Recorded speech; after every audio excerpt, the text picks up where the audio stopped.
जहाँ जहाँ भी लोग इस कथा को देख सुन रहे हैं, आप सभी लोगों का मेरा अपनी पूरी मंडली के साथ सादर जय सिया राम। जय सिया राम। ठंड बहुत है, पूरी ऊर्जा से बोलिए जय सिया राम। जय सिया राम।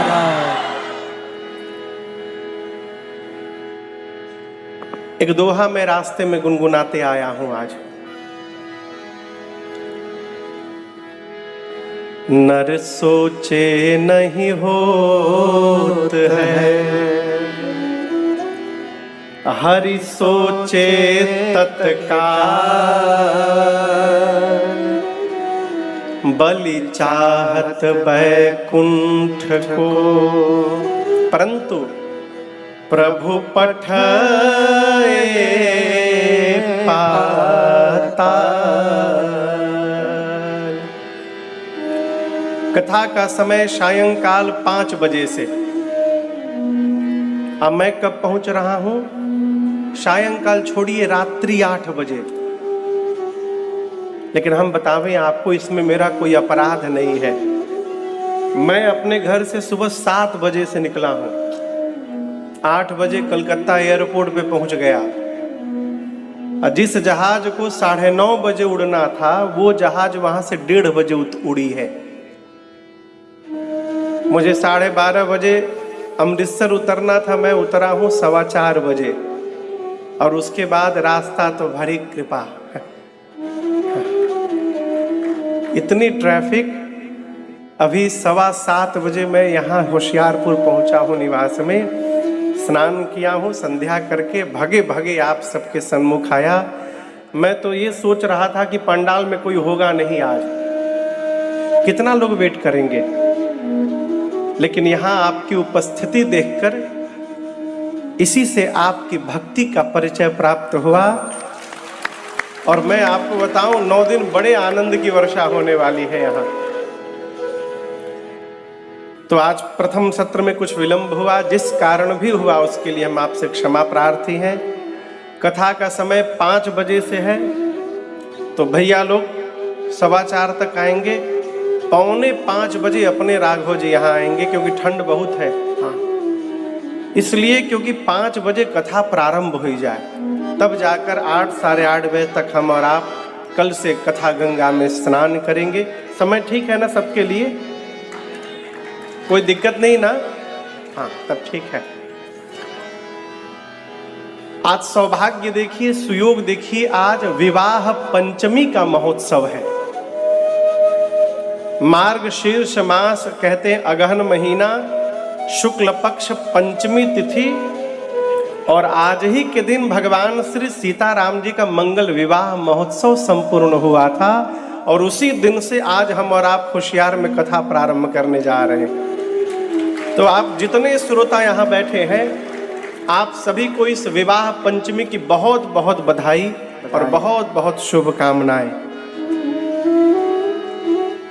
इसके साथ एक और आनंद का क्षण आज हम और आप उसके साक्षी बने होंगे। आज श्री अयोध्या में नवनिर्मित भगवान श्री राम लला के दिव्य भव्य मंदिर पर धर्म के उस ध्वजा को फहराया गया हमारे देश के यशस्वी प्रधानमंत्री जी के द्वारा।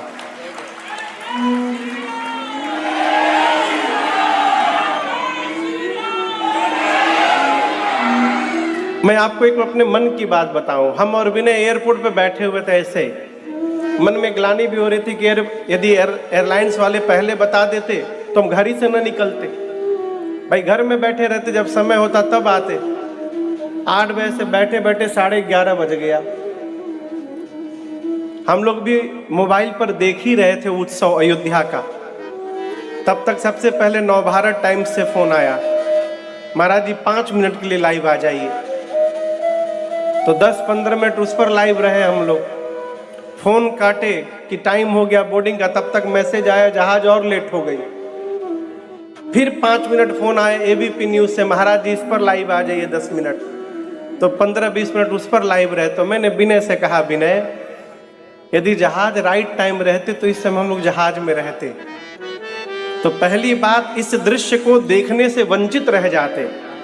और दूसरी बात, ठाकुर जी बोले भले तुम कलकत्ता में बैठे हो, लेकिन चैनल के माध्यम से तुम्हारी भी अयोध्या में हाजिरी लग जाए, इसलिए जहाज लेट हो गई। और वो भी दर्शन हुआ और यहाँ कथा भी आज प्रारंभ हो रही है। कथा तो 9 दिन हम और आप गाएंगे आज, परंतु आज विवाह पंचमी है, इसलिए सबसे पहले विवाह पंचमी को स्मरण करते हुए भगवान श्री सीताराम जी के मंगल में विवाह का एक पद हम आपको सुनाएं और उसी पद के साथ आज की कथा को हम और आप प्रारंभ करते हैं। भगवान दूल्हा बनकर के अयोध्या से मिथिला गए। सखियां चारों तरफ से भगवान को घेरी हैं और कहती हैं, राघव मिथिला के बने मेहमान, कैसी बाकी झांकी बने। राघव मिथिला के बने मेहमान, कैसी बाकी झांकी बने। राघव मिथिला के बने मेहमान, कैसी बाकी झांकी बने। राघव मिथिला के बने मेहमान, कैसी बाकी झांकी बने। झांकी बनी कैसी झांकी बनी है, झांकी बनी कैसी गाइए। झांकी बनी है, झांकी बनी कैसी झांकी बनी है। झांकी बनी कैसी झांकी बनी। राघव मिथिला के बने मेहमान, कैसे बाकी झांकी बने। राघव मिथिला के बने मेहमान, कैसी बाकी झांकी बने।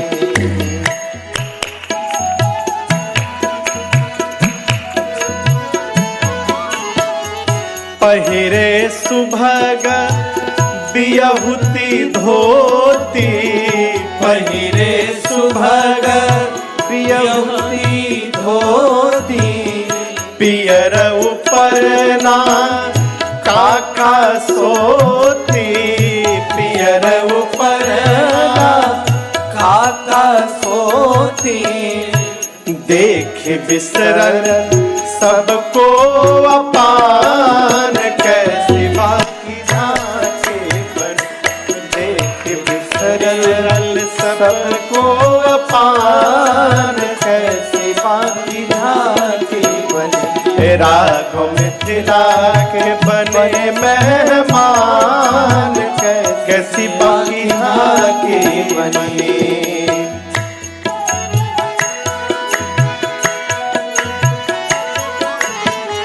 सोहत माथे मड़ी जड़ी तमौरिया, सोहत माथे मड़ी जड़ित मौरिया। नील कमल पे चमक बिजुरिया, नील कमल पे चमक बिजुरिया।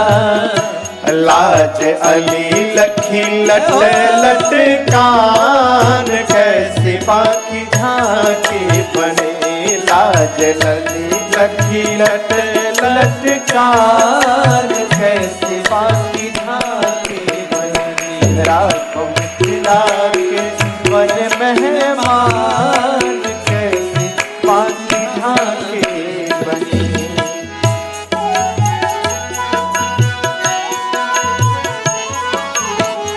खंजन नयन कलित कजरारे, खंजन नयन कलित कजरारे। भाल तिलक अति रुचिर सवारे, भाल तिलक यदि रुचिर सवारे। सोहे भौह जैसे काम की कमान, कैसे बाकी झांकी बने। सोहे भौह जैसे काम की कमान, कैसे बाकी झांकी बने। राघव मिथिला के बने बन मेहमान कैसी बाकी झांकी झुली।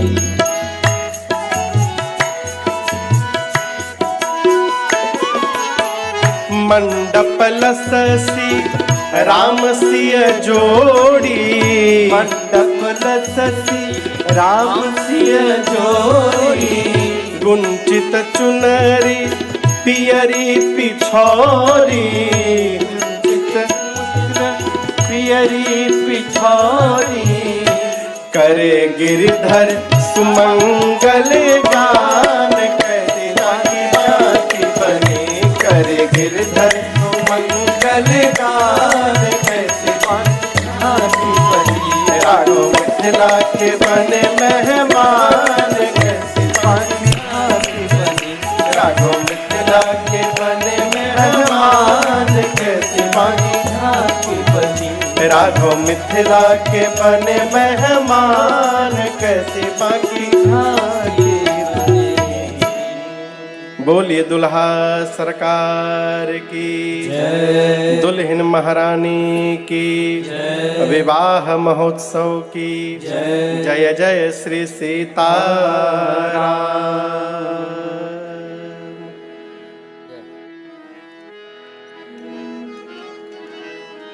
आइए सीधे कथा में प्रवेश करते हैं। जिस ग्रंथ के आश्रय में बैठकर हम और आप यहाँ आज से लेकर आने वाले 9 दिनों तक कथा को श्रवण करेंगे, उस ग्रंथ का नाम है श्री रामचरितमानस। क्या नाम है? रामचरितमानस। आप में से कितने लोग इस ग्रंथ से परिचित हैं पहले से? इनके बारे में जो सुने हो, कितने लोग जानते हैं इनके बारे में? अच्छा, जानते हैं। कितने लोग के घर में श्री रामचरितमानस है? अच्छी बात। अच्छा, लाल रंग के कपड़े में बांध बांध के कौन रखा है? बहुत सुंदर, क्या बात है, दिव्य। पढ़ते कितने लोग हैं नित्य?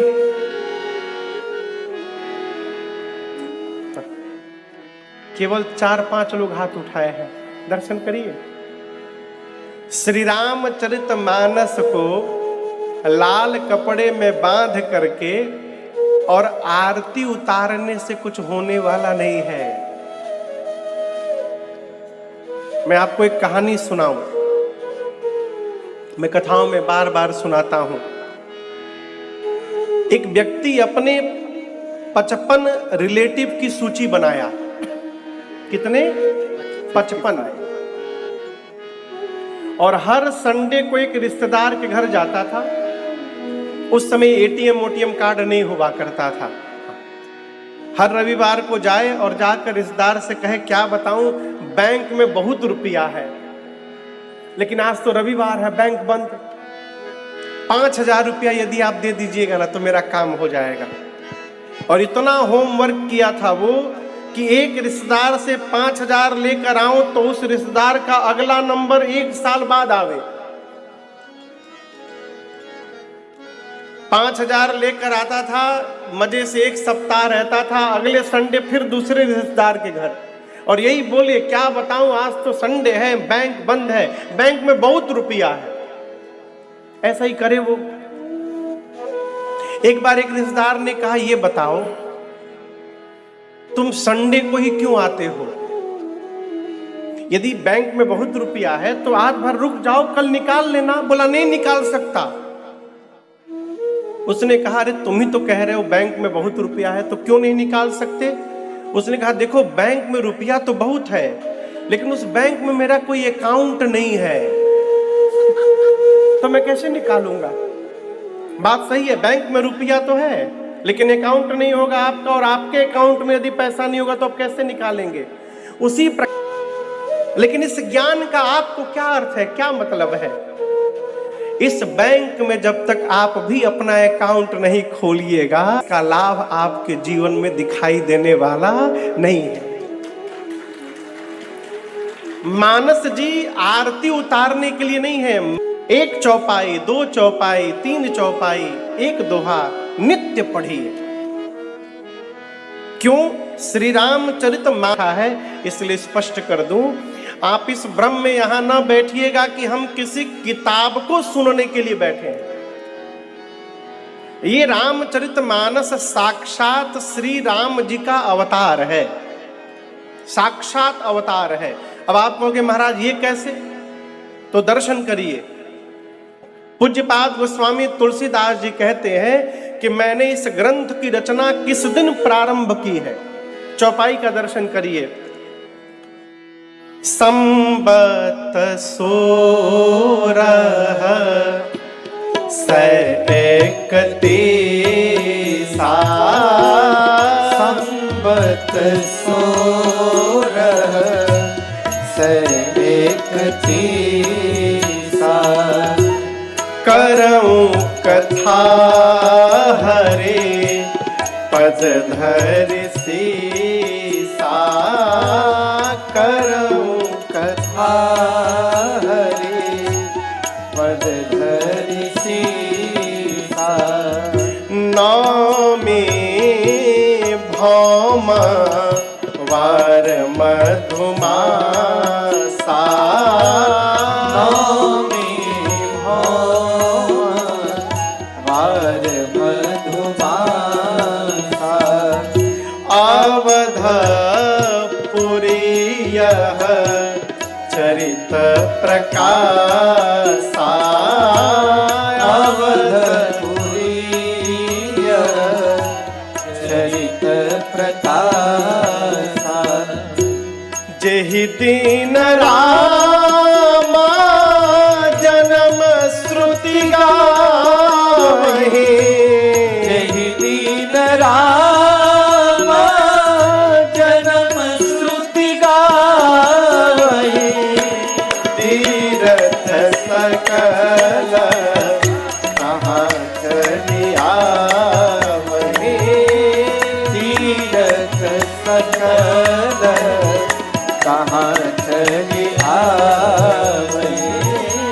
तीरथ सकल कहाँ चली आवहि। तीरथ सकल कहाँ चली आवहि। गोस्वामी जी मानस के बाल कांड में स्पष्ट लिखते हैं कि किस दिन उन्होंने इसको लिखना प्रारंभ किया। आप में से किसी को पता है कि गोस्वामी जी जब मानस को लिखना प्रारंभ किए उस समय उनकी आयु कितनी थी? किसी को पता है? 77 वर्ष। कितने साल? 77 ईयर्स ओल्ड थे पूज्यपाद गोस्वामी तुलसीदास जी। और श्री रामचरितमानस को लिखने के पहले गोस्वामी जी ने 3 बार संपूर्ण भारत की पद यात्रा की थी। 3 बार। श्री बद्री नारायण में भगवान बद्री विशाल जी का आशीर्वाद प्राप्त हुआ था। व्यास गुफा में व्यास जी से दर्शन प्राप्त हुआ। काशी विश्वनाथ में भगवान विश्वनाथ की करुणा प्राप्त हुई। और उसके बाद सद्गुरुदेव भगवान की कृपा से गोस्वामी जी मानस को लिखना प्रारंभ किए। राम जी का अवतार किस दिन होता है पता है आप लोगों को? अरे कोई बोल ही नहीं रहा है। राम जी किस दिन अवतार लिए थे? जोर से बोलिए। रामनवमी के दिन। रामनवमी कौन से महीने में आती है? चैत्र मास। पक्ष कौन सा? शुक्ल पक्ष। हाँ, देखिए हिंदी में हर महीने में 2 पक्ष होते हैं। 15-15 दिनों का एक पक्ष होता है। पहले पक्ष को कृष्ण पक्ष कहते हैं और बाद वाले पक्ष को शुक्ल पक्ष कहते हैं। तो चैत्र मास के शुक्ल पक्ष में नवमी तिथि के दिन, उस दिन मंगलवार का दिन था। दिन के ठीक 12 बजे अयोध्या में राम जी ने अवतार लिया। उस तिथि को राम नवमी कहा जाता है। समझ में आया आप लोग को? अब दर्शन करिए। ये रामनवमी की तिथि हर साल आती है, लेकिन ये आवश्यक नहीं कि हर साल रामनवमी मंगलवार को ही पड़ जाए। किसी वर्ष बुधवार को भी पड़ जाती है, किसी वर्ष रविवार को भी पड़ जाती है, कभी कभी मंगलवार को भी पड़ जाती है। मुझे स्मरण है 2011 की रामनवमी मंगलवार को पड़ी थी। कोई याद है? क्योंकि उसी दिन रामनवमी के दिन ही मंगलवार के दिन में ठीक 12 बजे चित्रकूट में मेरी दीक्षा पूर्ण हुई थी, इसलिए मुझे याद है मंगलवार का दिन था। लेकिन प्रत्येक वर्ष ये तिथि मंगलवार को नहीं पड़ती। लेकिन गोस्वामी जी कहते हैं संबत 16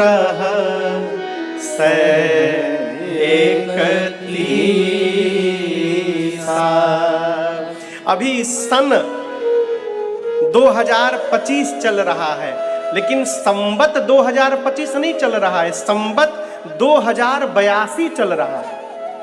अभी जो संवत्सर है ये 2082 नंबर का संवत्सर है। हिंदी कैलेंडर अंग्रेजी में 2025 है, लेकिन हिंदी में 2082 है। गोस्वामी जी कहते हैं संवत्सर 1631 में, यानी आज से ठीक 451 वर्ष पहले, 451 ईयर्स एगो, ठीक 451 साल पहले रामनवमी के दिन, जही दिन राम जन्म श्रुति गावही, रामनवमी के दिन। और आपको बताऊं उस वर्ष भी रामनवमी मंगलवार को ही पड़ा था। नवमी भौमवार मधुमासा, भौम यानी मंगलवार। और केवल इतना नहीं, राम जी के जन्म के समय जोग लगन ग्रहवार तिथि सकल भय अनुकूल। राम जी के जन्म के समय जो जोग लग्न ग्रहवार तिथि थे, ये सारे नक्षत्र मुहूर्त संबत 1631 के रामनवमी को थे 12 बजे दिन में। और उसी अयोध्या की धरती पर जहां राम जी अवतार लिए, 1631 के संवत्सर में गोस्वामी जी मंगलवार के दिन, रामनवमी के दिन, सारे तीर्थ जहां उपस्थित थे उनकी साक्षी में गोस्वामी तुलसीदास जी महाराज रामचरितमानस को प्रकट करवाए। इसलिए साक्षात राम जी का वांग्मय अवतार है, ये राम जी का अवतार स्वरूप रामचरितमानस है, साक्षात भगवान का अवतार है ये। अब आगे दर्शन करिए। गोस्वामी जी सारा दिन संस्कृत में लिखे, पूरे दिन। रात को सोए, उस समय हम लोग तो डायरी में लिखते हैं, नोटपैड पे लिखते हैं। गोस्वामी जी किस पे लिखे थे पता है? किसी को भी आइडिया है? आपको याद है? आप लोग को हम लोग पिछली यात्रा में मॉरिशस में एक झरना देखने गए थे, वहां वृक्ष के छाल निकल रहे थे, वही भोजपत्र है। गोस्वामी जी ने भोजपत्र पे लिखा था, छाल के ऊपर। कहो याद है? आपको बताऊं, उत्तर प्रदेश में एक जिला है बांदा, उत्तर चित्रकूट के बगल में। वहां गोस्वामी जी का गांव है राजापुर, यमुना जी के किनारे। कई बार वहां जाने का सौभाग्य मिला, जहां गोस्वामी जी का जन्म हुआ था। और वहां पर अयोध्या कांड की मूल प्रति आज भी रखी हुई है। गोस्वामी जी ने जो हाथ से लिखा था उसको तिजोरी में बंद करके रखा गया है। सबको दर्शन नहीं मिलता, लेकिन मुझे कई बार दर्शन मिला है। वो पुजारी जी महाराज निवेदन करने पर तिजोरी खोलते हैं और उसको कपड़े से निकाल करके दर्शन कराते हैं। भोजपत्र पर गोस्वामी जी ने अपने हाथ से लिखा था। गोस्वामी जी दिन भर लिखे, रात को सोए, और जब अगले दिन सवेरे जगे तो कल जो दिन भर लिखा था गोस्वामी जी ने, वो अपने आप ब्लैंक हो गया, मिट गया। अगले दिन फिर लिखे, रात को सोए, अगले दिन फिर ब्लैंक हो गया, अपने आप मिट गया। ऐसे चला 7 दिन। 7 दिन गोस्वामी जी दिन भर लिखते थे, रात में वो अपने आप मिट जाए, संस्कृत में लिखते थे गोस्वामी जी। 7वें दिन रात्रि में पूज्यपाद गोस्वामी तुलसीदास जी को भगवान शंकर और मां पार्वती जी ने सपने में दर्शन दिया, स्वप्न में, और दर्शन देकर आदेश दिया कि गोस्वामी जी आप श्री रामचरित मानस की रचना संस्कृत में न करिए। गोस्वामी जी पूछे क्यों? भगवान विश्वनाथ बोले गोस्वामी जी आने वाले समय में आगे संस्कृत समझना सबके बस की बात नहीं रह जाएगी, इसलिए मैं आपसे निवेदन करता हूं आप इसको गांव की भाषा में लिखिए, जिसके कारण जो संस्कृत न पढ़ा हो वो भी इसको गा सके और पढ़ सके। तो शंकर भगवान की आज्ञा मानकर गोस्वामी तुलसीदास जी ने रामचरित मानस की रचना गांव की अवधी भाषा में किया। जब पूरी रचना हो गई और इस ग्रंथ को लेकर गोस्वामी जी जब काशी गए बनारस में, तो काशी में तो एक से एक विद्वान, उस समय के जो विद्वान थे काशी के, वो बोले ये ग्रंथ हो ही नहीं सकता, गांव की भाषा में कहीं ग्रंथ होता है? ग्रंथ देव भाषा संस्कृत में लिखा जाता है, ये कोई ग्रंथ नहीं है। गोस्वामी जी बोले मैंने लिखा नहीं है, मुझसे लिखवाया गया है, भगवान विश्वनाथ ने आज्ञा देकर लिखवाया है। तो काशी के पंडितों ने कहा फिर विश्वनाथ जी ही निर्णय करेंगे। गोस्वामी जी बोले ठीक है, पर आपको बताऊं जो काशी विश्वनाथ मंदिर है, आप गए होंगे, आप में से कोई गया है विश्वनाथ जी काशी जी? बहुत लोग गए हैं। हाँ। जो मंदिर में गर्भगृह है भगवान का, उस गर्भगृह में सबसे नीचे रामचरित मानस जी को रखा गया, सबसे नीचे। उनके ऊपर 18 पुराण रखे गए, 18 पुराण के ऊपर 4 वेद रखे गए, और रख करके पंडित जी लोगों ने मंदिर का जो गर्भगृह का गेट था, चारों गेट, उसको बंद कर दिया। और रात भर सारे पंडित वहीं बैठे रहे कि कहीं गोस्वामी जी कुछ इधर उधर न कर दें। और गोस्वामी जी वहीं रात भर बैठ करके एक ही बात बाबा से गोहराते रहे, बाबा अब राखो लाज हमारी, बाबा राखो लाज हमारी। यही गोस्वामी जी गाते रहे, रोते रहे। और आपको विश्वास नहीं होगा, जब मंगल आरती करने के लिए अर्चकों ने भगवान विश्वनाथ के गर्भगृह का जब गेट खोला, तो क्या पाया? जो मानस जी को सबसे नीचे रखा गया था, वो रामचरित मानस सबसे ऊपर आ गया है। और केवल इतना ही नहीं था, उस मानस के प्रथम पृष्ठ पर भगवान विश्वनाथ ने सिग्नेचर किया था, हस्ताक्षर, और वहीं पर इस शब्द की उत्पत्ति हुई। उस पर लिखा था सत्यम शिवम सुंदरम, ये शब्द वहीं पर निकला पहली बार। भगवान विश्वनाथ ने कहा इसमें जो लिखा है वही सत्य है। शिव का अर्थ कल्याण, यही कलयुग के जीव का कल्याण करने वाला है। और सुंदरम, यही राम जी की सबसे सुंदर गाथा है।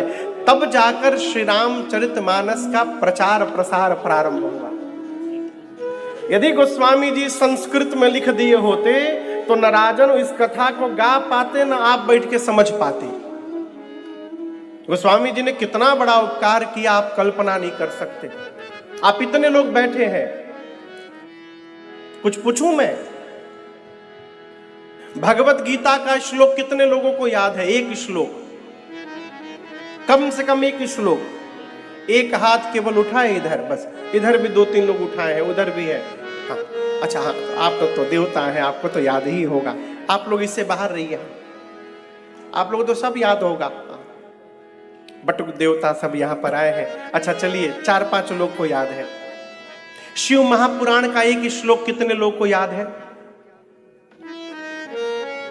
कोई नहीं हाथ उठा रहा है। हम भी ये अच्छा एक हाथ उठा है, हाँ, आचार्य जी उनको याद है, हमको भी नहीं याद है, हम कहाँ उठाए हैं हाथ। अच्छा देवी भागवत का एक श्लोक कितने लोग को याद है? एक श्लोक। प्रभु आपको सब याद है, आचार्य जी को उनको याद है, तो याद है तभी बोल रहे हैं, हमको नहीं याद है। अच्छा गरुड़ पुराण का श्लोक कितने लोग को याद है? उन्हीं को बस याद है। अच्छा आप बताइए, रामचरित मानस की कम से कम एक चौपाई कितने लोग को याद है? एक चौपाई, केवल एक चौपाई, कम से कम कितने लोग को याद है? हमको तो याद है। हाँ। आप में से कितने लोग को याद है एक चौपाई? और जो हाथ नहीं उठाए उनको नहीं याद है। यही तो बात है, आप ही नहीं धरती पर जितने हिंदू हैं सबको याद है, एक चौपाई सबको याद है। क्या? ए जी मंगल भावनाया मंगल हारे, मंगल भावनाया मंगल हारे, प्रभु सुदशरथ अजिर बिहारे, प्रभु सुदशरथ अजिर बिहारे,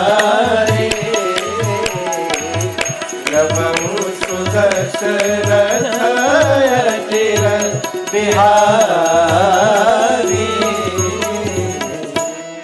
ये चौपाई कितने लोग को याद थी? पहले क्यों नहीं उठाए हाथ? महाराज हमको तो पता ही नहीं था ये रामचरितमानस की चौपाई है। अरे पहले भले किसी को याद होगा भी नहीं, लेकिन अब इस चौपाई के साथ न जाने का हो रहा है। अच्छा मानस में से एक दोहा कितने लोग को याद है? एक दोहा, ये तो चौपाई थी, अब दोहा बताइए, एक दोहा कितने लोग जानते हैं? एक दोहा कम से कम हाथ उठाइए।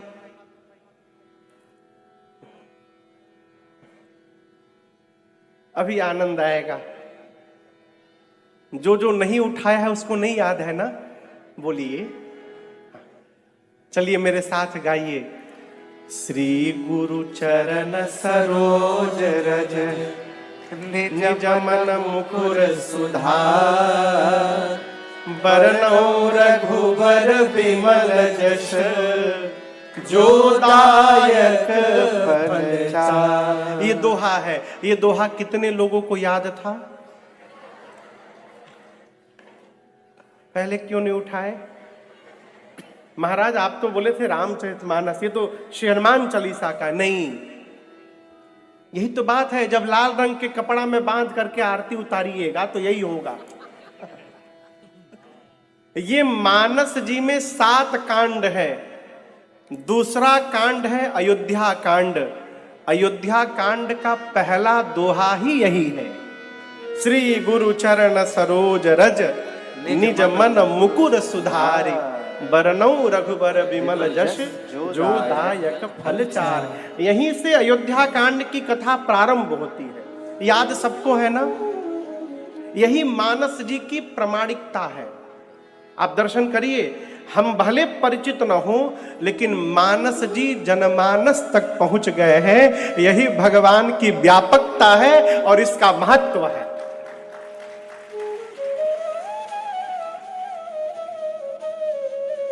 जो आदमी अंगूठा लगाने वाला है वो भी कहता है समय आने पर, होई है उहे जो राम रचि राखा। भले तोड़ के ही बोले, लेकिन बोलता अवश्य है। हम यहां बैठकर यदि आपको बांग्ला में कथा सुनाए, আমি কি বলবো, আমার মাথা অত যন্ত্রণা হচ্ছে না এখন, আমি বলতে পারছি না।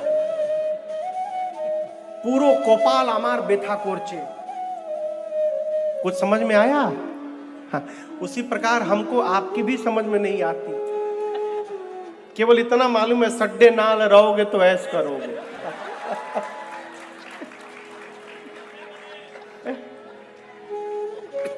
अब आप बताओ, हम यहाँ बैठ करके बांग्ला में, उड़िया में, तमिल में, तेलुगु में कथा आपको सुनाने लगे, आप बाहर निकलकर यही कहोगे महाराज बहुत विद्वान है, हो कई भाषा जानते हैं। लेकिन यदि आपसे पूछा जाए आपको क्या समझ में आया, कुछ समझ में नहीं आया। क्यों? इतनी ऊंची कथा सुनाए महाराज, सब ऊपर ऊपर चला गया। तो हमारे इस ज्ञान का आपको क्या लाभ मिला? ये स्थिति ना आ जाए, इसलिए गोस्वामी जी ने श्री रामचरितमानस की रचना गांव की अवधी भाषा में किया, गांव की भाषा में। किसका कारण? जो कम पढ़ा लिखा हो वो भी इनको सुन करके समझ जाए और इस आनंद में गोता लगा सके। गोस्वामी तुलसीदास जी कहते हैं ये विमल कथा है राम जी की। आइए दर्शन करते हैं चौपाई का। बाबा कहते हैं, आगे से मैं गाऊंगा, सुनकर पीछे से आप गुनगुनाइएगा।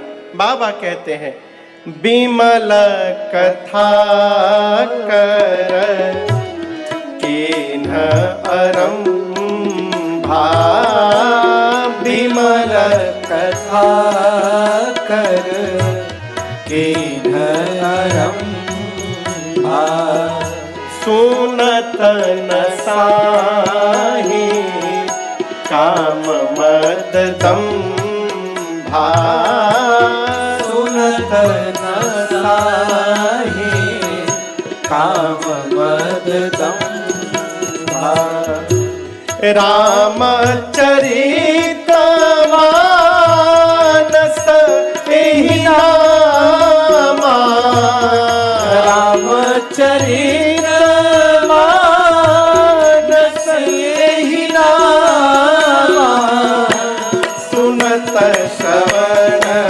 पाए श्यामा, सुनत श्रवण पाए विश्रामा, सुनत श्रवण पाए विश्रामा, सुनत श्रवण पाए विश्रामा।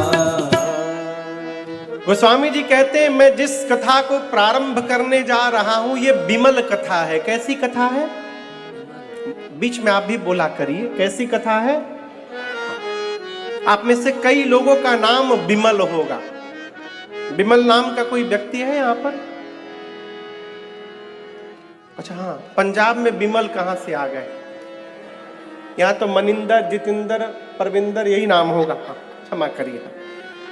विमल मतलब, विमल मतलब बिना मल के, जिसमें कोई मल ना हो। मल यानी विकार, गंदगी, जिसमें कोई कचरा ना हो। भगवान की कथा विमल कथा है। और दर्शन करिए, हम पिछले 15 वर्षों से राम जी की वही कथा गा रहे हैं, श्रोता वही कथा सुन रहे हैं। युगों से महापुरुष ये कथा को गा रहे हैं, लेकिन आज तक गाते गाते किसी का न मन भरा, न सुनते सुनते किसी का मन भरा। क्यों? ये भगवान की कथा विमल कथा है। मैं आपको अंतर दिखा रहा हूं। समिति ने मुझे यहां राम कथा गाने के लिए बुलाया है। कल्पना करिए हम यहां बैठकर अपने बारे में केवल बताएं, हम यहाँ जन्म लिए, ऐसे पढ़े, हमने ये किया, हम वो किए, हम फूफा, हम ये, हम तो, अपने बारे में बताएं तो आप लोग कितनी देर बर्दाश्त करेंगे? मैं पूछ रहा हूं, कितनी देर बर्दाश्त करेंगे? 1 घंटा, 2 घंटा, 1 घंटा नहीं बीतेगा, लोग उठ के चले जाएंगे पंडाल में से। चलो महाराज, दिमाग में दर्द उत्पन्न कर दिए, बिना मतलब की बात केवल। ये क्या है?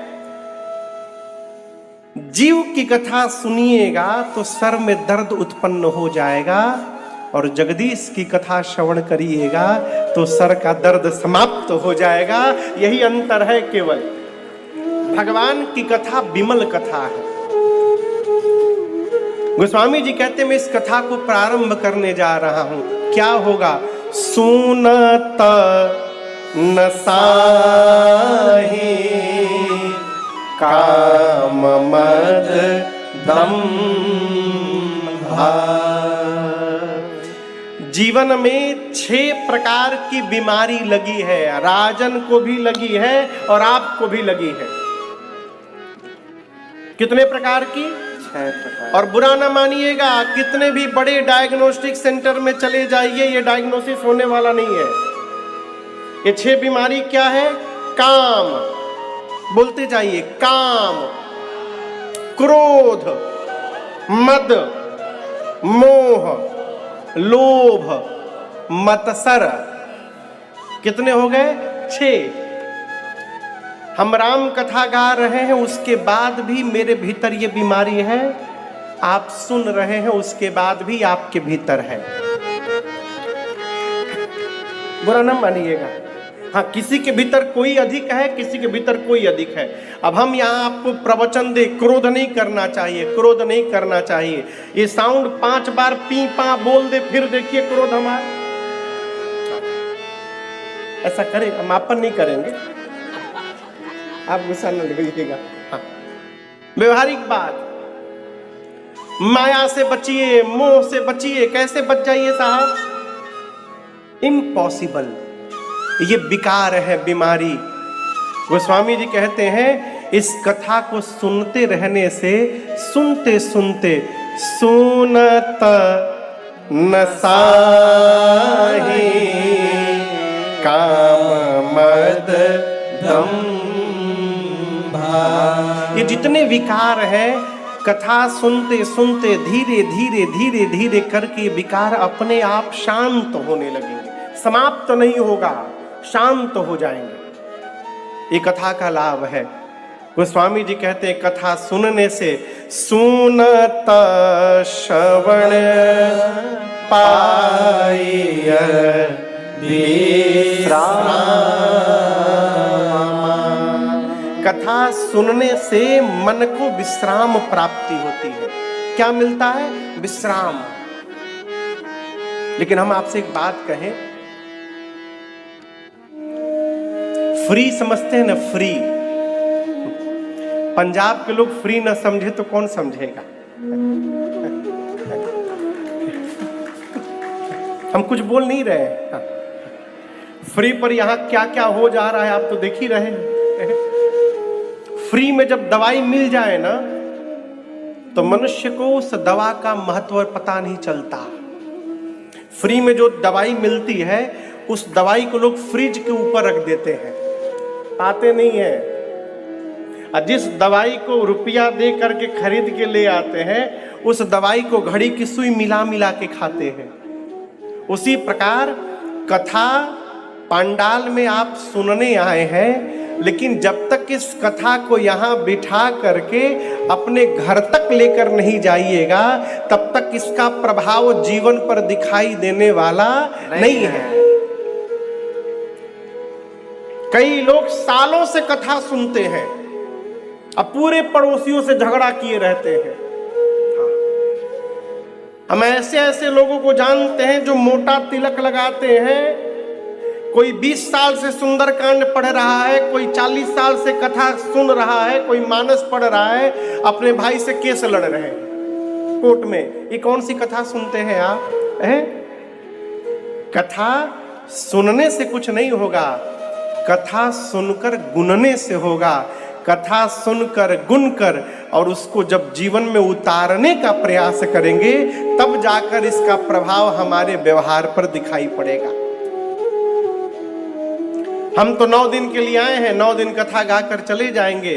9 दिन के बाद 10वें दिन यदि ये कथा आपके घर में प्रारंभ हो गई, तो समझिए आपका 9 दिन कथा सुनना सार्थक हो गया। 9 दिन के बाद 10वें दिन आपके आंगन तक पहुंचनी चाहिए ये राम कथा। कैसे पहुंचेगी महाराज? मानस जी की प्रति लाइए, खोलिए और उसको पढ़ना प्रारंभ करिए। हाँ, प्रारंभ में जो नए नए पाठक हैं उनसे मैं निवेदन करूं, गीता प्रेस जी में टीका सहित मानस जी मिलते हैं, मैं आपको दर्शन कराता हूं। यहां दर्शन करिए। यहां केवल चौपाइयां लिखी हैं, लेकिन गीता प्रेस जी में टीका सहित यानी चौपाई और चौपाई के नीचे उसका हिंदी में अर्थ लिखा रहता है। उस मानस जी को ले आइए, चौपाई पढ़िए, उसका अर्थ पढ़िए। जब आप एक बार दो बार अर्थ के साथ मानस जी को पढ़ने लगेंगे और वो अर्थ जब मन में प्रवेश करेगा, तब जाकर जीवन में आनंद की वर्षा प्रारंभ होगी और मंगल होगा जीवन में। पढ़ करके देखिएगा। तेरी बंदगी से पहले मुझे कौन पूछता था। मानस जी जब तक मानस में प्रवेश नहीं करेंगे, तब तक इसका प्रभाव जीवन में दिखाई देने वाला नहीं है। गोस्वामी तुलसीदास जी कहते हैं, इनको सुनने से मन को विश्राम मिलता है। क्या मिलता है? जोर से बोलिए। आप में से विश्राम कौन कौन समझ रहा है? विश्राम मतलब आराम, भोजन करके जो पावर नैप लेते हैं वही ना। हाँ। मतलब मानस जी को सुनने से नींद आ जाएगी। मानस जी सुनिए, नींद में आ जाएगी। अरे बड़ी अच्छी नींद आती है, आपको विश्वास नहीं होगा। घर में जो टिकिया खा के सोते हैं, कथा में ला के बिठाओ, 5 मिनट में नींद शुरू। और वो बोलते भी हैं बगल वाले को कि देखो हम कथा सुनते सुनते ना समाधि में चले जाते हैं। यदि हम तनिको समाधि में गए तो हमको समाधि से बाहर ले आइएगा। जानते क्यों सोते हैं लोग कथा में? वो नहीं सोते, उनके जो बिगड़े हुए पुराकृत कर्म है, वो कर्म का प्रभाव उनको सुला देता है। और मैं तो कहता हूं, यदि कथा भागवत सुनने आते समय पंडाल में बैठकर नींद भी आती है तो आइए, चकाचक सो जाइए। हाँ, लेकिन सोने वाले लोग थोड़ा टेक वाला जगह पकड़ के सोएं।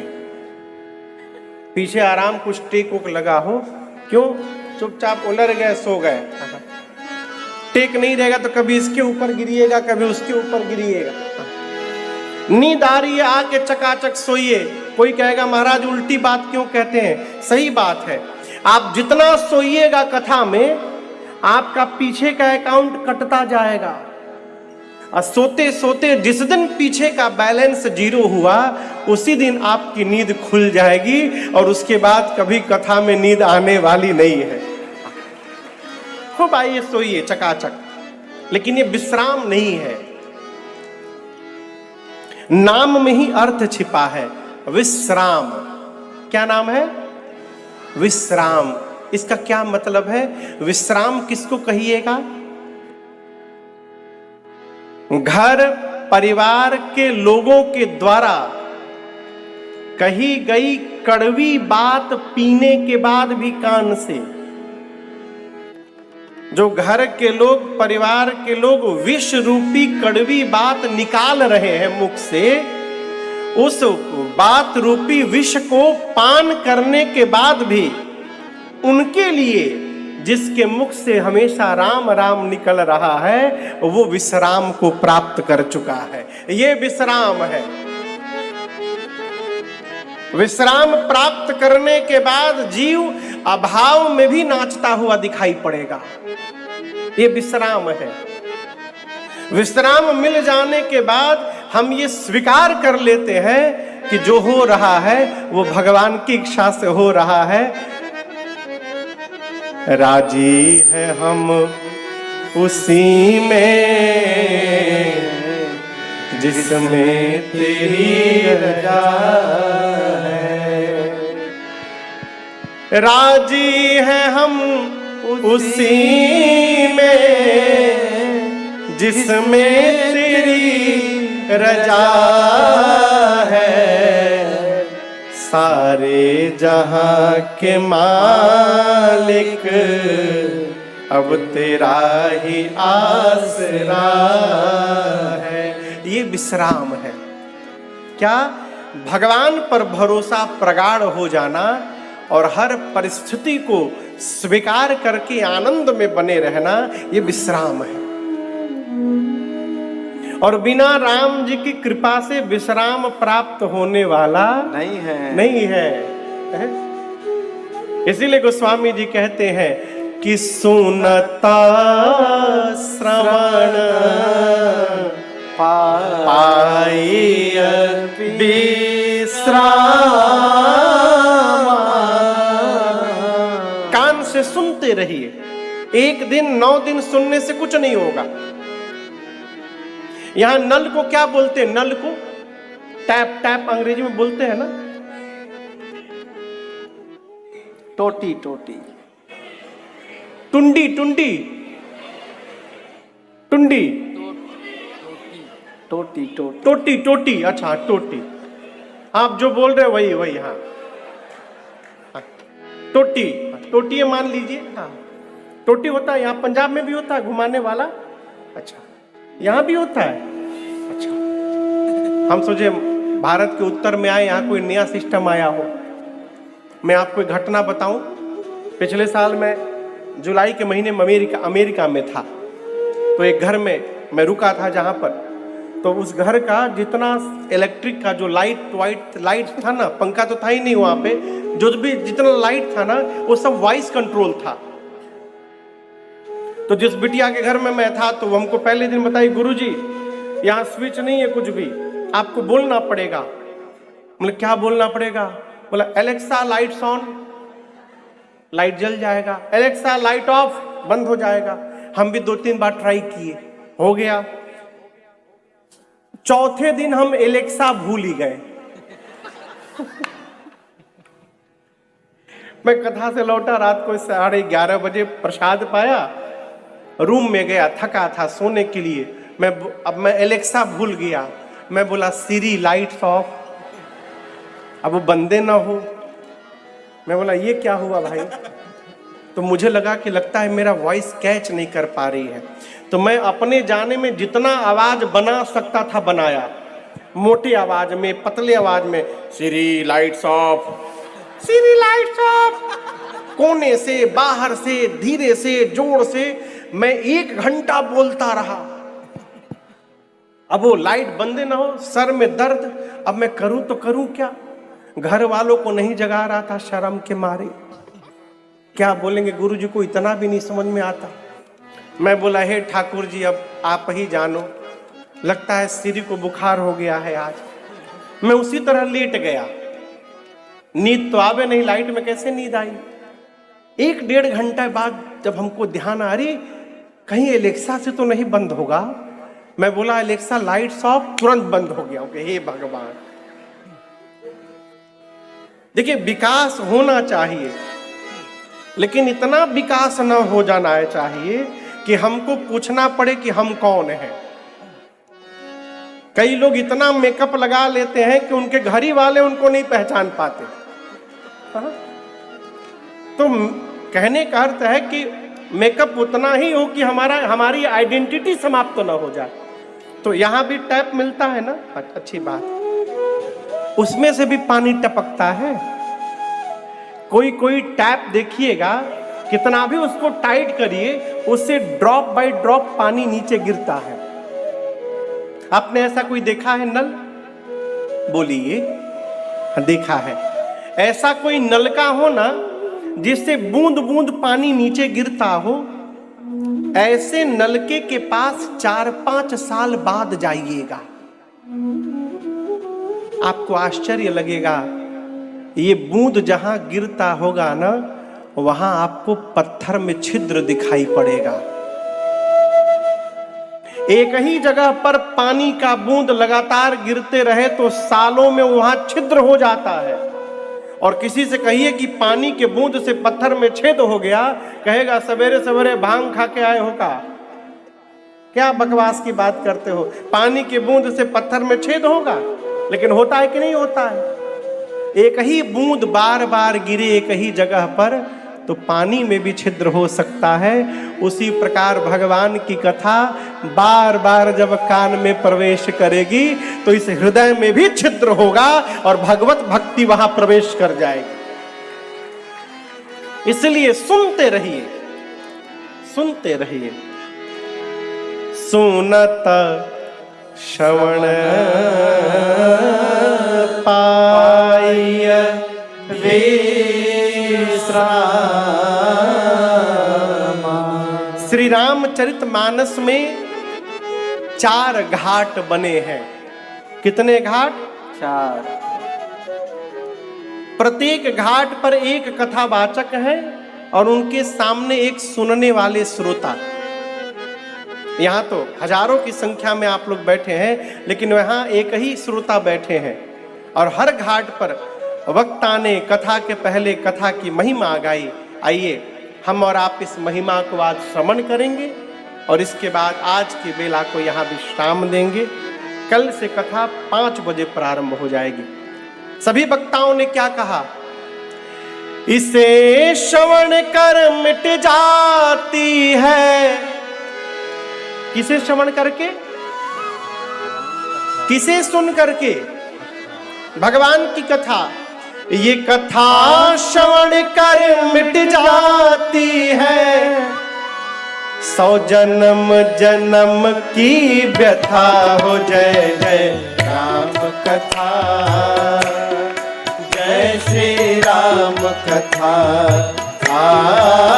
जय जय राम कथा, जय श्री राम कथा। इसे श्रवण कर मिट जाती है, इसे श्रवण कर मिट जाती है। कथा श्रवण कर मिट जाती है, कथा श्रवण कर मिट जाती। 100 जन्म जन्म की व्यथा हो। जय जय राम कथा, जय श्री राम कथा। जय जय राम कथा, जय श्री राम कथा। सबसे पहले गोस्वामी तुलसीदास जी ने महिमा गाई। बाबा बोले, राम कथा कल कामद गाए, सुजन सजीवनी मूरि सुहाए। राम कथा कल कामद गाए, राम कथा कामधेनु है मोरि सुहाए। बुद्ध विश्राम सकल जन रंजनी, राम कथा कल कलुष विभंजनी। बुद्ध विश्राम सकल जन रंजनी, राम कथा कल कलुष। सुन करके तेरा परमारथ बन जाए, तेरा परमारथ बन जाए। मेरा परमारथ बन जाए, मेरा परमारथ बन जाए। श्री नारद कर कथा हो। जय जय राम कथा, जय श्री राम कथा। जय जय राम कथा, जय श्री राम कथा।